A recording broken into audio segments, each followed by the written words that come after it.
Hello everyone! In this quick tutorial, I'll show you how to check your Orange SIM number. Method 1. Using your phone settings.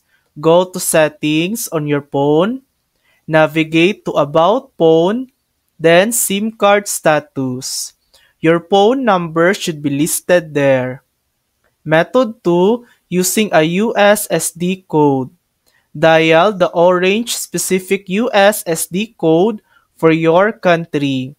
For example, star 115 hash in some regions. Your SIM number or phone number will appear on the screen. Method 3. Ask a friend. If the above methods don't work, insert your SIM into a phone and call or message a friend. The number will appear on their phone screen. And that's it.